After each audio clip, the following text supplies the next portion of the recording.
하나님이 또 아브라함에게 말씀하셨다. 너는 나와 세운 언약을 잘 지켜야 하고 내 뒤에 오는 너의 자손도 대대로 이 언약을 잘 지켜야 한다. 너희 가운데서 남자는 모두 할례를 받아야 한다. 이것은 너와 네 뒤에 오는 너의 자손과 세우는 나의 언약, 곧 너희가 모두 지켜야 할 언약이다. 너희는 포피를 베어서 할례를 받게 하여라. 이것이 나와 너희 사이에 세우는 언약의 표이다. 대대로 너희 가운데서 남자는 모두 난지 8해 만에 할례를 받아야 한다. 너희의 집에서 태어난 종들과 너희가 외국인에게 돈을 주고서 사온 종도 비록 너희의 자손은 아니라 해도 마찬가지로 할례를 받아야 한다. 집에서 태어난 종과 외국인에게 돈을 주고서 사온 종도 할례를 받아야 한다.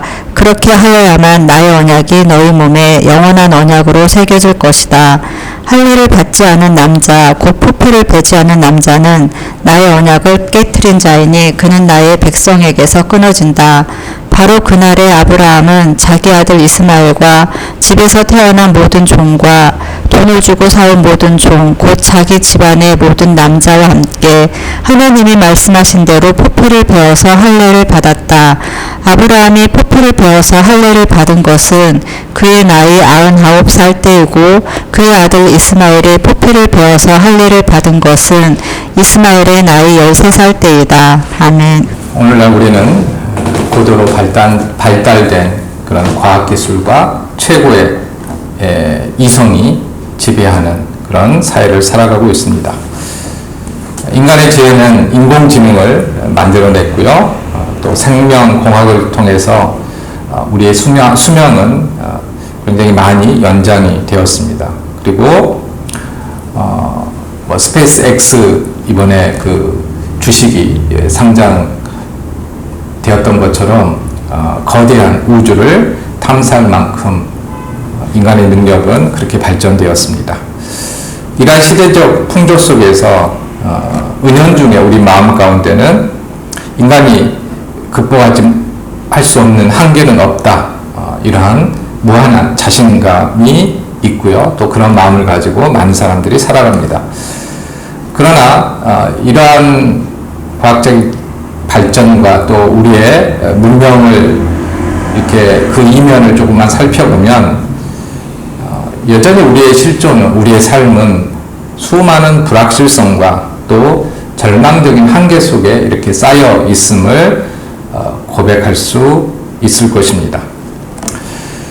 인간이 마주하는 가장 큰 절망은 바로 내가 할 수 있는 것이 아무것도 없다라고 느끼는 그런 절대적인 무력감의 순간입니다. 이러한 무력감은 구체적인 근거 위에서 생기기도 하고 아무런 근거가 없는데 막연하게 이것이 느껴지기도 합니다. 그러니까 한 사람의 인간을 이렇게 덮치게 되는 거죠. 무력감, 절망감이. 예상치 못한 심각한 질병을 선고받았을 때나 아니면 오랫동안 계획하고 치밀하게 뭔가를 구상을 했는데 그것이 제 뜻대로 이루어지지 않을 때, 그리고 아무리 노력을 해도 어떤 관계들이 새롭게 복구되지 않을 때 우리는 굉장히 큰 어떤 자신의 한계를 절감하게 됩니다. 그게 부모와의 관계일 수도 있고 자녀와의 관계일 수도 있고 또 아는 사람, 친구와의 관계일 수도 있습니다. 이러한 어려움에 처할 때 많은 사람들이 심지어 그리스도인조차도 가장 먼저 자신의 이성과 상식이라는 계산기를 두드리게 되지요. 왜 그랬을까?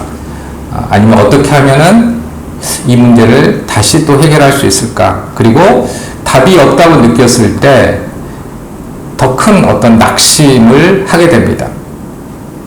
그러니까 하나님의 전능하심과 일하심마저도 하나님의 일을 한다고 할 때조차도 우리가 설정해 놓은 그 인간의 가능성, 인간적인 가능성이라는 그러한 상자 안에다가 하나님을 가둬버리는, 하나님의 계획을 가둬버리는 그런 우를 범하기도 합니다.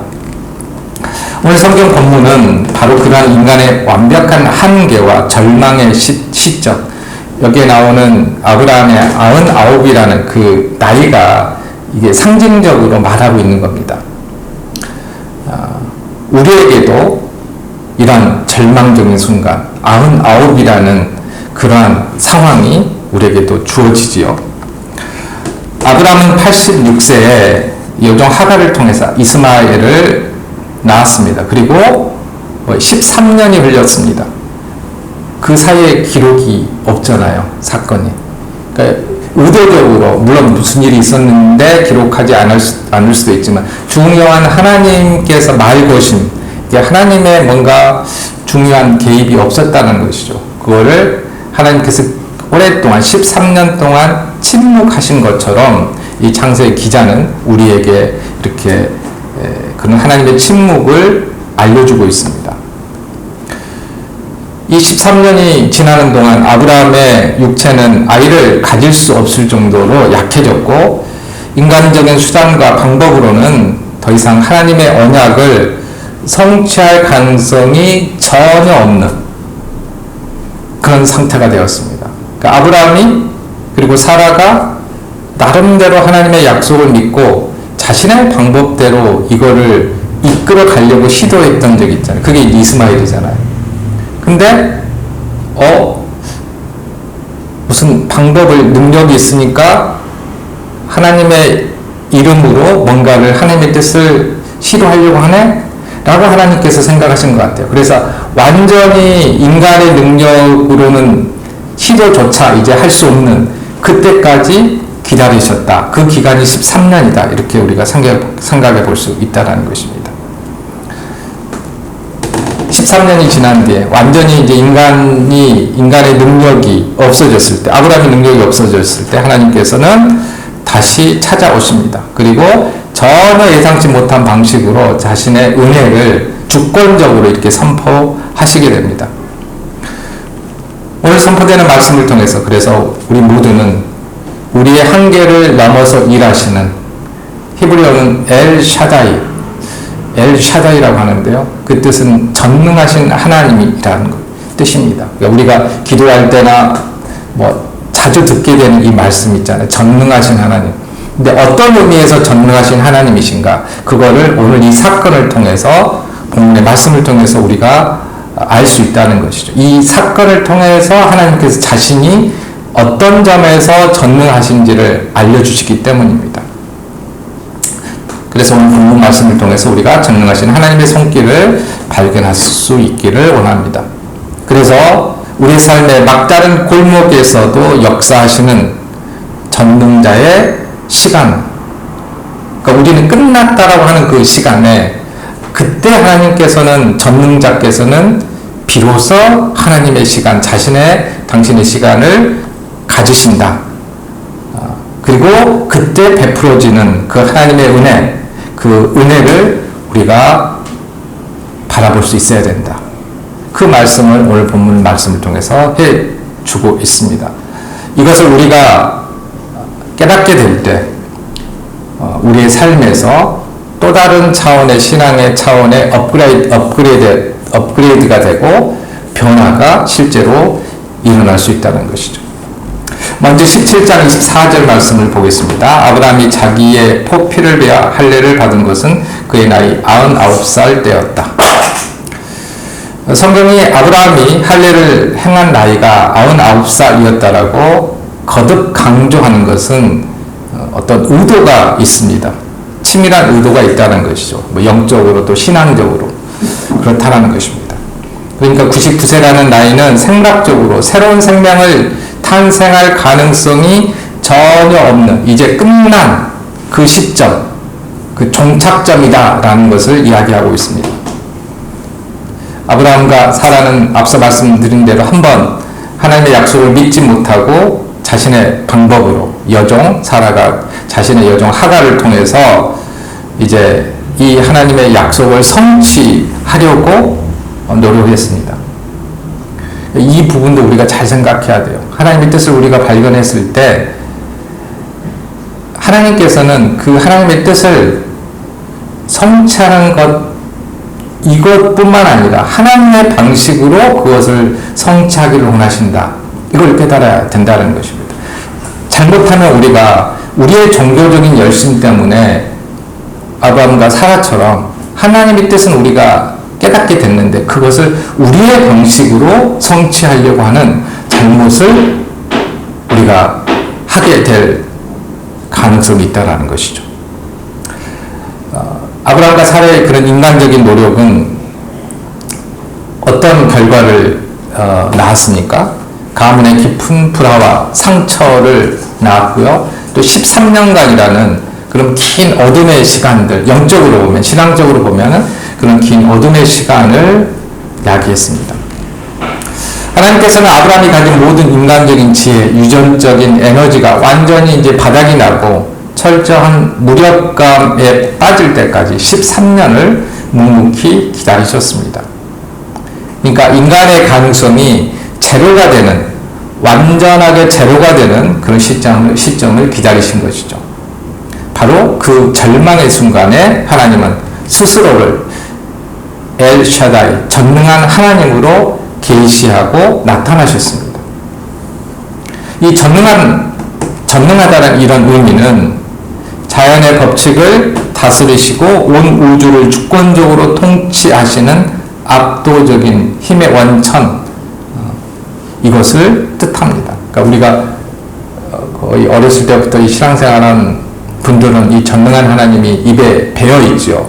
그래서 무의식적으로도 기도할 때 전능하신 하나님 이렇게 기도를 하는데요. 우리가 이 전능하신 하나님을 이렇게 입으로 우리가 고백할 때마다 우리가 이 사건을, 오늘 본문에서 기록된 이 사건을 우리가 기억할 필요가 있습니다. 구체적인 하나님입니다. 하나님께서는 이 나이에 아브라함에게 언약의 표징인 할례를 명하시고 아브라함이 이에 순종하며 포피를 베어는 것은 굉장히 상징적인 어떤 선언입니다. 이제 자신의 육체적 본능과 결단으로는 아무것도 출생할 수 없음을 온전히 인정하고 오직 하나님의 창조적인 능력과 주권만을 신뢰하겠다는 전인격적인 복종의 표시입니다. 그래서 할례는 내 힘과 가능성의 완전한 종말을 선언하는 믿음의 의식입니다. 이게 이제 중요합니다. 그러니까 할례라는 의식 자체는 아브라함이 하기 전에 이미 고대 근동의 민족 가운데서도 이 의식 자체는 이런저런 이유로 행해지고 있었습니다. 근데 중요한 것은 이걸 처음 시작했다, 할례 의식을, 이게 중요한 게 아니고, 그리고 이스라엘 백성만 이 할례를 했다, 그렇기 때문에 중요하다, 그것도 아닙니다. 중요한 것은 오늘 이 사건과 연결되어 있습니다.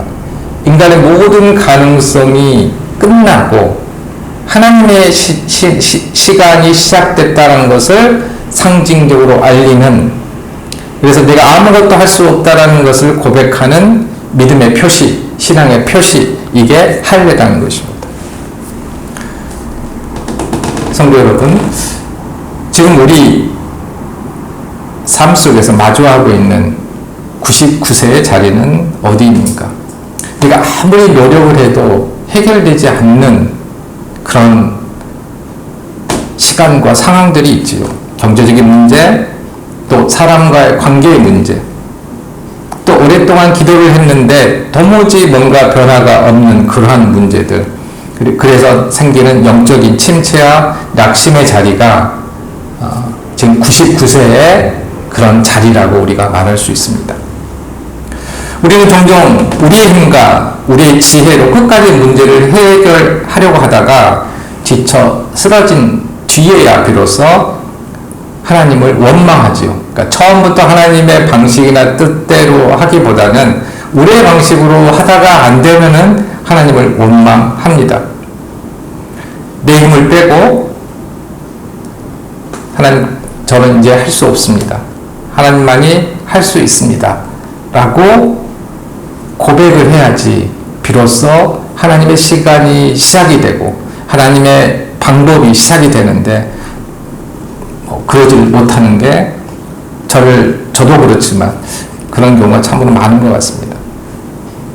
전능하신 하나님은 우리의 인간적인 가능성과 계산이 철저하게 무너진 바로 그 지점에서 비로소 일하기 시작하십니다. 우리의 상식의 경계를 뛰어넘어 일하시는 하나님의 절대 주권을 우리는 먼저 신뢰를 해야 합니다. 한계의 자리에서 그렇기 때문에 원망하는 대신 우리가 어떻게 우리가 간구하는 간절히 바라는 일이 이루어질지는 모르겠지만 그 순간 우리는 무릎을 꿇고 모든 것을 하나님의 뜻에 맡기는 그러한 태도가 필요합니다. 하나님은 아브라함의 계산이 철저하게 무너진 자리에서 어떤 일을 하기 시작하셨습니까? 12절, 13절 말씀을 보겠습니다. 대대로 너희 가운데에서 남자는 모두 난지 8해 만에 할례를 받아야 한다. 너희는 집에서 태어난 종들과 너희가 외국인에게 돈을 주고서 사온 종도 비록 너희의 자손은 아니라 해도 마찬가지로 할례를 받아야 한다. 집에서 태어난 종과 외국인에게 돈을 주고서 사온 종도 할례를 받아야 한다. 그렇게 하여야만 나의 언약이 너희 몸에 영원한 언약으로 새겨질 것이다. 하나님께서 이스라엘 백성의 조상이 될 아브람 가문에 제정하신 할례법은 당시 고대 근동의 그러한 문화 속에서 통념을 뛰어넘는 아주 파격적이고 혁명적인 그런 은혜의 선언이었습니다.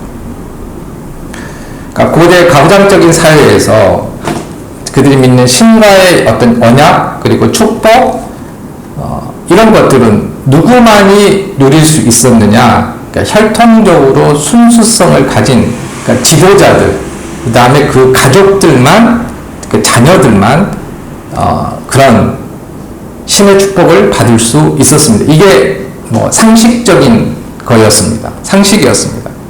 그러니까 당시에는 종이나 이방인들은 인격적인 존재가 아니었죠.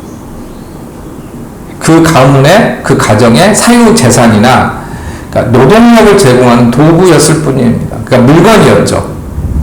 그런데 오늘 본문에서 우리가 하나님의 명령을 이렇게 살펴보면 인간적인 예상을 완전히 깨트립니다. 아브라함의 피를 이어받은 그러니까 혈통적으로 아브라함의 자손인 아브라함의 자녀들 뿐만 아니라 집에서 태어난 모든 종, 그리고 심지어는 외국 사람에게 돈을 주고 사온 이방인도 단 한 명의 예외 없이 전부 할례를 받아야 된다는 것입니다. 이 본문의 이제 그 문맥을 보면, 그리고 그 문맥을 좀 이렇게 분석해 보면요, 거룩한 언약의 표징이 단순히 민족적, 혈통적 경계를 뛰어넘어서 하나님의 주권적 통치와 다스림 안에 있는 그 안에 있는 모든 사람에게 차별 없이 적용되고 있음을 우리는 알 수 있습니다. 외국에서 사온 종마저 언약 공동체의 정식 이론으로 편입시키는 이 장면은 하나님의 구원과 은혜가 결코 폐쇄적이거나 배타적이지 않음을 보여주는 아주 명백한 증거입니다. 그러니까 처음부터 하나님께서는 아브라함을 선택하시고 아브라함을 통해서 이루시는 민족에게 복을 주셨는데 그때 처음부터 집에서 태어난 종들 심지어는 외국 사람에게서 데려온 그러니까 외국인이죠. 물건 취급을 받는 사람도 하나님의 언약 안에 포함시켜 주셨다는 것입니다. 이는 인간이 설정한 혈통과 자격의 장벽을 허무시고 훗날 예수 그리스도의 십자가 대속을 통해 유대인이나 헬라인이나 종이나 자유인이나 다 그리스도 안에서 하나가 되게 하실 이런 거대한 우주적 구원 계획과 예상을 이미 미리 보여주신다는 것이죠. 그러니까 예수 그리스도를 통한 구원 사역의 어떤 전주곡이 이미 이 사건을 통해서 우리에게 보여지고 있다는 것입니다. 이 말씀은 오늘날 현대 교회의 공동체를 섬기며 세상 속에서 살아가는 우리 그리스도인들에게 매우 무겁고도 영적인 도전을 줍니다. 우리는 일상 속에서 은연중에 은혜를 받을 자격이 있는 사람, 저 사람 도무지 구원을 받지 못할 것 같다라고 우리가 구분하는 사람들, 어쨌든 그때마다 우리가 조금씩 나아지긴 하지만 우리만의 편협한 기준으로 사람을 재단하고 차별할 때가 있습니다. 내가 보기에 성격이 너무 거칠고 완악해서 전혀 바뀔 것 같지 않은 사람들이 있잖아요. 뭐 직장에서도 있고, 뭐 가족 가운데서도 있고, 그리고 아무리 뭔가 내 삶을 통해서 복음을 전하려고 해도 내 삶에 전혀 관심이 없는 그런 이웃들, 혹은 우리 사회와 공동체 내에서 소외되어 있는 그런 사람들을 바라보면서 구원의 한계를 우리 스스로 이렇게 단정 지을 때도 적지 않은 것 같습니다. 하나님의 은혜는 우리의 좁은 편견과 인간적인 예상을 그러나 가볍게 깨뜨리십니다. 주님은 우리가 자격이 없다고 생각하는 종들과 소외된 이방인들까지도 언약 안에, 거룩한 백성 안에 포함시키셨습니다. 초청하셨죠. 우리의 가정과 일터에서 만나는 그 어떤 사람도 하나님의 은혜의 영역 밖에 존재하지 않음을 우리는 기억해야 합니다. 우리가 보기에 저 사람은 구원받을 수 있을까? 이런 사람조차도 마음속으로는 그런 생각을 할 수는 있겠지만 최종적인 판단을 우리가 할 수 없다는 것입니다. 우리 교회가 그리고 우리의 삶의 자리가 세상의 높은 장벽을 허물고 모든 소외된 이들을 넉넉히 품어 안는 전능하신 하나님의 넓은 품이 될 수 있기를 간절히 축원합니다. 하나님의 거대한 언약의 신비와 파격적인 은혜의 법이 선포된 직후에 아브라함이 보여준 영적 반응은 굉장히 놀랍습니다. 23절 말씀인데요. 바로 그날에 아브라함은 자기 아들 이스마엘과 집에서 태어난 모든 종과 돈을 주고 사온 모든 종, 곧 자기 집안의 모든 남자와 함께 하나님이 말씀하신 대로 포피를 베어서 할례를 받았다. 아브라함은 하나님께서 말씀하신 바로 그날에 머뭇거리지 않고 즉각적으로 하나님의 말씀을 순종했습니다. 99의 노인에게, 그리고 거대한 당시에는 가족 공동체였지만 수많은 종들이 거기에 있었고요. 거의 하나의 부족을 이룰 만한 규모의 리더자였습니다. 그런데 갑자기 그날에 가문 전체의 성인 남성들의 살을 베는 할례를 행합니다.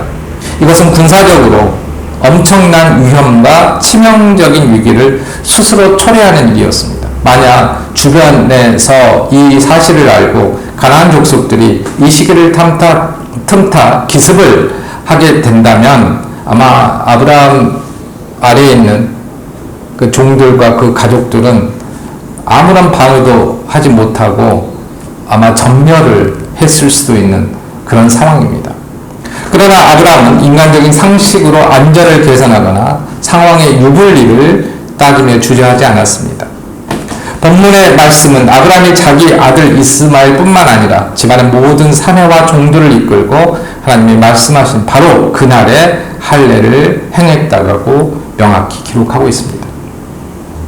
이 즉각적인 순종, 이것은 아브라함 개인의 뛰어난 도덕적 결단력을 넘어서 우리 공동체 생사 화복과 안위가 세상의 군사력이나 인간의 어떤 대비책이 있지 않고 전능하신 하나님의 손에 달려 있다라는 그러한 신앙 고백이었다라고 말할 수 있습니다. 내 생명과 안전의 통제권을 완전히 하나님께 이양하겠다라는 신뢰의 고백이었던 것입니다. 이 철저하고 어떻게 보면 즉각적인 순종을 통하여서 아브라함의 집안은 단순한 혈연과 고용 관계로 묶인 집단을 뛰어넘어서 하나님의 거룩한 통치하에 놓인 언약 공동체로 완전히 탈바꿈하게 됩니다. 그러니까 아브라함 할례 전과 후를 보면 쉽게 말해서 계급사회 속에서 위아래가 있었죠. 할례를 받기 전에는. 근데 할례를 통해서 이제 그러니까 구분이 있었죠. 주인이 누구이고 종이 누구이고 종들 가운데서 집안에서 태어난 종, 외국에서 사온 종 이런 구분들이 있었는데 이 할례를 통해서 이제 모두가 하나의 하나님의 언약 가운데 속한 사람들이 된 것이죠. 유대인이나 이방이나 뭐 종이나 뭐 주인이나 이런 차별이 사라지게 됐다는 것이다. 물론 이제 그 이후에도 집안에서 일하는 것은 역할들은 다르지 않았지만 이 사건은 굉장히 그래서 혁명적인 어떤 사건이었다라고 볼 수 있습니다. 성도 여러분, 우리는 하나님의 은혜와 약속을 믿는다라고 우리의 입술로는 자주 고백하지요. 그런데 구체적인 삶의 순종의 명령 앞에서는 이러한저러한 핑계를 대며 미루는데 훨씬 익숙한 것 같습니다.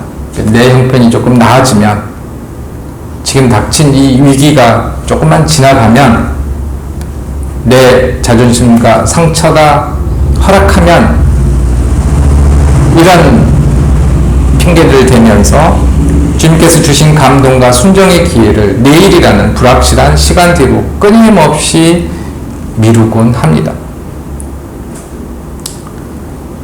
우리가 신앙생활을 할 때 저 사람이 성장하고 신앙이 성숙해지는지를 알 수 있는 그러한 현상 가운데 하나는 지식이 늘어가는 것이 아니라 삶이 달라지는 것입니다. 자신을 변화시키는 것은 정말로 힘든 것 같습니다. 그래서 처음에는 저를 포함해서 많은 그리스도인들이 하나님의 뜻을 위해서 많이 알고 싶어 합니다. 그래 알아가지요. 근데 삶은 한 발짝도 변하지 않는 경우가 많습니다. 그러니까 아는 건 많아지는데 삶은 변하지 않는 것이죠. 우리가 성경을 읽고 신앙생활을 하는 것은 성경에 대한 지식을 많이 늘리고자 하는 게 아니고 우리의 삶 자체가 바뀌고 달라지기 위한 것입니다. 그래야 우리가 우리의 마음대로 우리의 삶을 살지 않고 하나님께서 기뻐하시는, 또 하나님께서 계획하시는 그런 삶을 살아가게 되는 것이죠. 주변의 안보적인 위협과 두려움 속에서도 칼을 들어서 바로 그날에 순종했던 아브라함의 모습을 우리는 참된 믿음의 어떠한 모형으로서 닮을 필요가 있습니다. 하나님께서 마음에 영적인 감동을 주실 때, 물질의 정직함을 결단해야 할 때, 또 깨어진 관계 속에서 이웃을 용서하고 내가 먼저 화해의 손을 내밀어야 할 때, 우리는 세상의 상식과 타이밍을 계산하지 말고 즉시 순종해야 합니다. 우리 개인의 삶과 가정이 영적으로 변화되지 않고 정체되어 있는 이유는 하나님의 약속이 없어서가 아니고요. 하나님에 대해서 우리가 몰라서가 아니라 이 즉각적인 순종이 우리의 머뭇거림 속에서 멈춰 있기 때문입니다. 두려움을 깨트리는 즉각적인 순종을 통해 우리의 가정과 삶의 터전이 하나님의 거룩한 은혜가 머무는 살아있는 언약의 공동체로 세워지기를 주님의 이름으로 다시 한번 축복합니다. 이제 말씀을 맺고자 합니다. 사랑하는 성도 여러분, 우리는 우리의 힘이 다하고 모든 가능성이 완벽하게 무너져 내린 절망의 나이 99세 시점에서도 여전히 살아계셔서 주권적으로 역사하시는 엘샤다이, 즉 전능하신 하나님이 계심을 우리는 확신해야 합니다. 내 힘이 다하여 절망의 벼랑 끝에 서 있는 것처럼 느껴질 때 우리는 반드시 기억해야 합니다. 그 자리는 믿음의 눈을 들어 전능하신 하나님의 일하심을 바라볼 축복의 시작점입니다. 또한 하나님의 은혜가 우리의 좁은 생각과 이기적인 예상을 아득히 뛰어넘어서 가문 안에 가장 낮고 소외된 종들과 이방인들까지도 거룩한 언약의 백성으로 품으시는 광활하고 따뜻한 그러한 은혜가 바로 하나님의 은혜입니다. 그리고 놀라운 주권과 은혜를 내 삶 속에서 실제적인 능력으로 경험하는 유일한 통로는 인간적인 계산과 두려움을 내려놓고 바로 그날에 하나님의 말씀대로 행하는 바로 즉각적으로 순종하는 그러한 태도입니다. 우리는 인간의 상식과 가능성이라는 계속해서 단단하게 되어져가는 그런 우리의 상자를 깨트려야 합니다. 그리고 전능자의 시간표 속에서 신실하게 언약을 성취하시는 하나님을 바라보아야 합니다. 이번 주 한 주간 우리의 삶의 모든 영역에서 우리의 한계를 뛰어넘어 일하시는 하나님의 주권을 소리 높여 찬양할 수 있기를 간절히 바랍니다. 예상을 깨는 주님의 넓은 은혜를 우리 주변에 소외된 이웃에게 막힘없이 흘려보내고 하나님께서 말씀하신 바로 그날의 기쁨으로 즉각 순종해서 삶의 자리가 언약의 축복으로 가득 차 오르는 그런 신실한 삶의 주인공이 되시기를 주님의 이름으로 간절히 축복합니다. 기도하겠습니다.